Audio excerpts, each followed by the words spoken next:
Hi, this is Carolyn Elliott, and you are listening to The Alchemical Journey. So it is Scorpio season. Right now it's November, and it's an unseasonably warm and beautiful November in Pittsburgh, Pennsylvania, where I live. Of course, Scorpio is associated with the mysteries of death and rebirth, and it has somewhat of a modern reputation for being sexy, and I guess that's due to the intensity that accompanies Scorpio. Intensity is sexy, but I really feel like Scorpio is mainly about death and rebirth. And of course, death is a big, scary topic for us human beings, especially for us modern Western human beings, it would seem. There's an almost hysterical level of desire to avoid death and aging in our society, and the COVID pandemic has made that really explicit. The fear of death is intense with us. We fear our own death. Of course, we fear losing our loved ones, and I'm not trying to trivialize that. Obviously, grief, mourning, loss are very painful, no matter how you shake it, no matter what human society you're in. But I do think we kind of make it extra bad for ourselves by generally having a materialist, secular worldview that sort of espouses this idea of like, there's nothing when you die, there's just a big black void, and it sucks. Or the conventional religious view that probably you're going to be punished in some form. If you have not been perfect, the likelihood is you're getting some punishment. So anyways, death. Today, I don't actually want to talk about physical death, grief, and mourning, though these topics are, of course, very, very important. Today, what I want to talk about is ego death, death-like sensations, and how avoiding them really, really hampers us in life. So the first operation in the 7-step version of alchemy, which Dennis Hawk goes into in his wonderful book, The Emerald Tablet, is called Calcination. And I will talk about that shortly. I have to pause because somebody in my neighborhood is using a leaf blower. Okay, so yes, calcination. So calcination is when false roots are burned away. Things that we thought were important for us, or that we thought we needed to depend on, or were just a part of us, get destroyed in some kind of painful life event. So calcination is famously unpleasant. It's also famously absolutely necessary to our spiritual evolution. And usually we have to go through a number of calcinations in our lives. So what happens with a calcination is that it's not just that you're losing material things or, status or jobs or whatever that's important to you.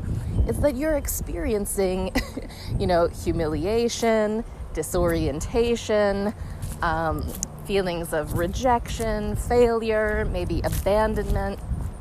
All of these are very scary sensations because they tap right into our social, tribal, conditioning around survival, where we know that we need people to like us, and we need to have status, and we need to fit in and not be rejected and not be humiliated in order to get the support of the group so that we can have an easier time surviving. And of course, the ego is the part of us that is that has the job of doing its best to ensure our physical survival. So the ego gets very attached to these things that socially support our biological survival.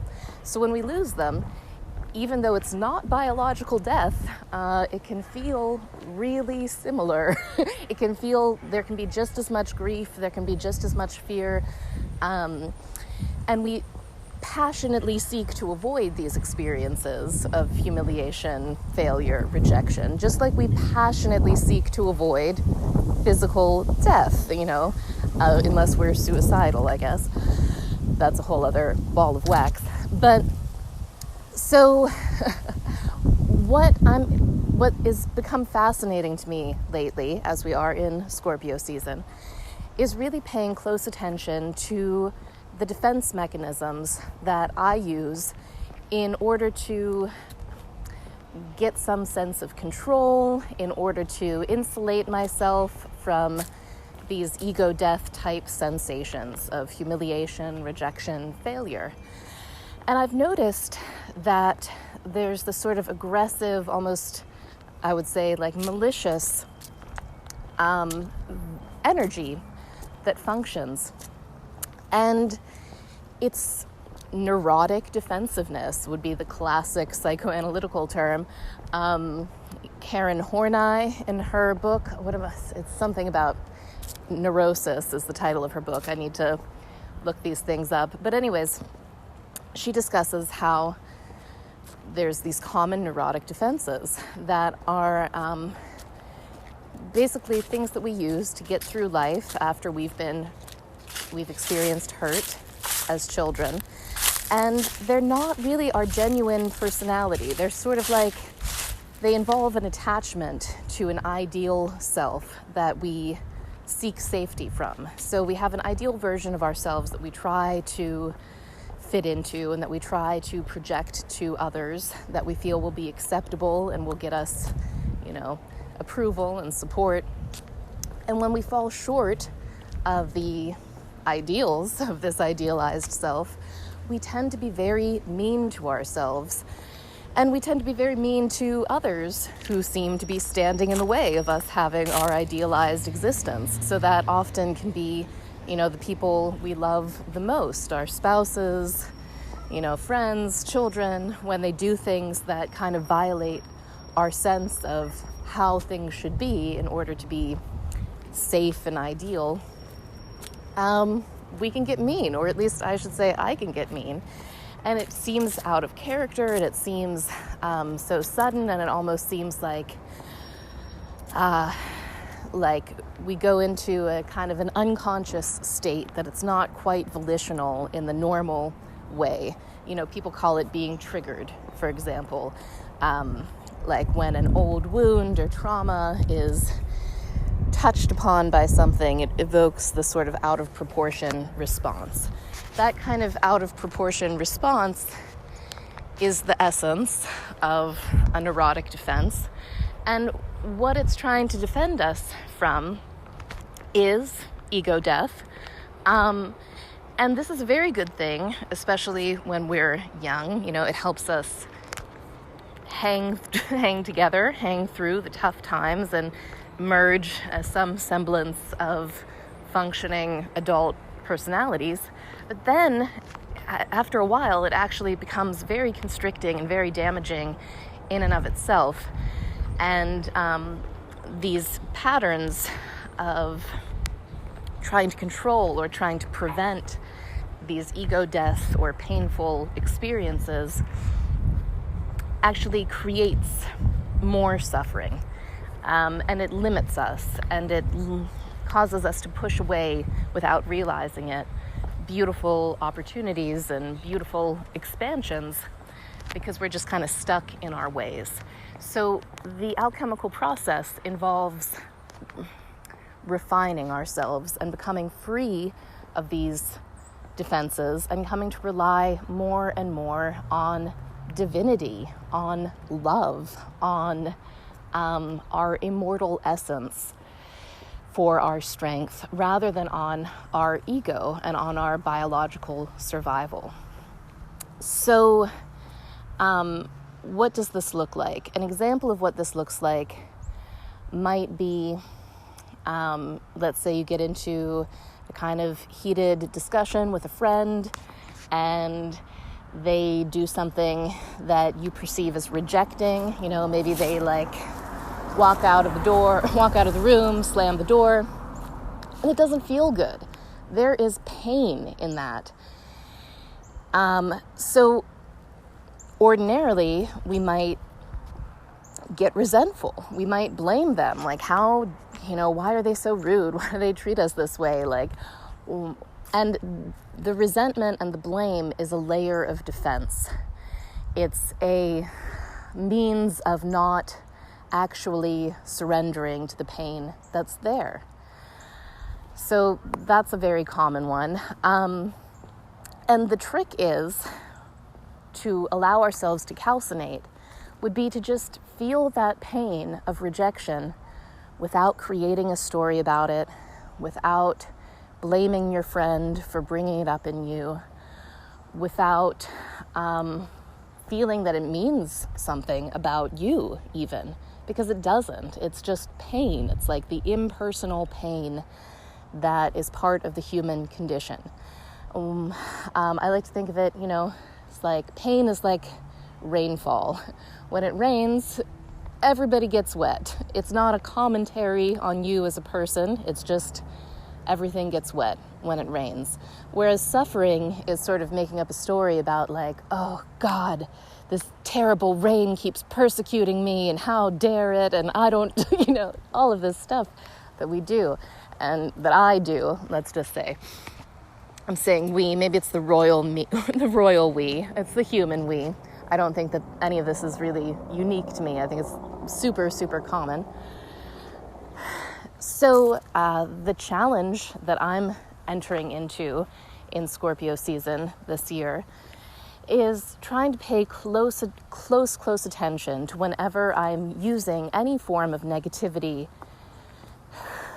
to defend my ego and working on surrendering that and just not doing it, just absorbing the situation, just feeling the pain, the humiliation, the rejection, whatever is there, without creating resentment and blame, without running away, without hardening my heart.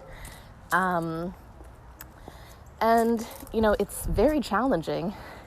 It's also very beautiful, because at the times when I'm able to do it, there's like a softness and I feel the pain, but it's actually kind of not that bad because it's soft and it's just moving through me, and it's just, letting a process unfold. So, there it is. It's simple enough to say, but it's kind of like a lifetime's work of letting our ego defenses, our neurotic defenses, die away and surrendering.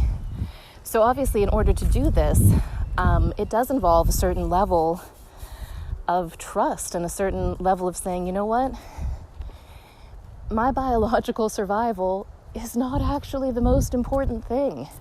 My soul's flourishing is more important than protecting myself from ever experiencing pain or rejection or humiliation or even exile from human society, right? We need... one way that I like to think about it is that it's very common in our culture to associate any kind of experience of death or loss or failure with unlove and unlovability. And I think it's very helpful to try to remember that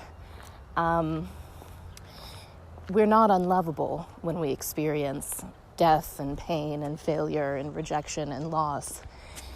In fact, we are in the midst of the divine love, which sometimes takes those forms. And it doesn't mean that we're uniquely terrible. It just means that we are having a human experience, and part of the human experience fucking hurts. So I hope these thoughts are useful to you. They're very important to me in the sense that the more that I'm able to implement this kind of surrender and get cozy with death and accept loss and accept that I don't always win and I'm not always coming out on top, and sometimes I disappoint people or disappoint myself, but I'm still lovable all through it. It's kind of a practice of putting down that, how do I say, telling myself, like, no matter what happens today, I'm not going to use negativity to protect myself. I'm gonna lay down my sword and shield down by the riverside. I ain't gonna go to war no more. And just because I'm laying down my negative defenses doesn't mean that I won't experience painful, quote, negative things. I still will. So it's not like a kind of Pollyanna, positive thinking sort of thing. It just means that I'm not going to use the energies of resentment, malice, blame, guilt against myself or against anyone else in the name of, preserving my ego's sense of rightness. I'm just going to let the death come. I'm going to let it wash over me. I'm going to be calcinated in the fire of the ego death experience. As I do that, what opens up in my life is more beauty, more love, more sense of flow, more sense of ease, more sense of connection. It's a wonderful thing. So it sounds scary and it can sound pretty foreign, and it's not easy. If it was easy, absolutely everybody would be already doing it, right? It takes some decision and it takes some focus, and it takes, again, a willingness to love death, and not in a morbid way, but like the poet Walt Whitman said, "Do you think it's lucky to be born? I tell you it is just as lucky to die."